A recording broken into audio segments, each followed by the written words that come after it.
Muros disporá de máis de 860.000 euros como parte do Plan Único da Deputación, un orzamento que se destinará a obras e diferentes accións sociais.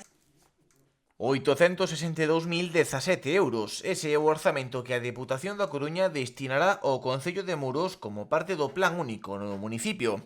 Un investimento que se empregará para financiar obras e diversas accións sociais. Estes plans únicos e demais iniciativas provinciais son parte do motor para o funcionamento de moitos concellos pequenos como o de Muros. Para os concellos pequenos como o noso, a verdade é que os plans de acción municipal dannos vida e alento para poder levar a cabo o día a día do noso concello.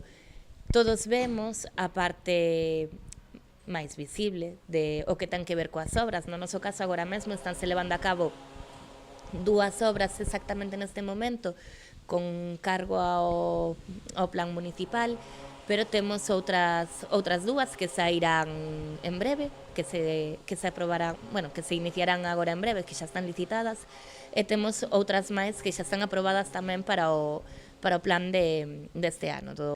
Obras, servizos sociais e gasto corrente son algúns dos destinos onde van parar os fondos provinciais destinados aos concellos. Gastos asociados a servicios sociais, como é toda a parte do post-social, que a nos axúdanos a asumir os gastos do servicio de asistencia no fogar, que como a maior parte da poboación non sabe, pero é unha competencia impropia que temos asumida os concellos e que neste caso se leva unha suma importante do noso orzamento municipal, a parte das dificultades na xestión que plantexa, ou parte dese gasto corrente que podemos asumir con cargo pos para o mantemento dos servicios de madrugadores no noso concello. Un plan único que forma parte da aposta da Deputación para a supervivencia dos concellos. Esta chega a representar ata o 30% da partida anual en moitos municipios, unha ferramenta fundamental para dotar a estas localidades de plena autonomía. Ese plan único é unha aposta da Deputación, é unha ferramenta indispensable, como decía a alcaldesa, para o financiamento dos concellos, hoxe en día para a supervivencia propia dos concellos, non só, como dicía ela, para financiar obras, non?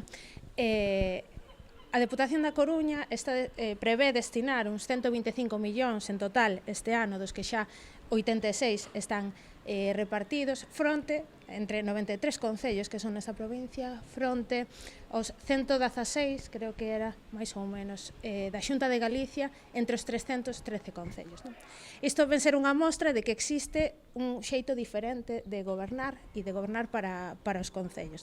A deputada provincial salientou ademais a boa labor do goberno muradán á hora de realizar esas accións locais que repercuten directamente na calidade de vida dos veciños.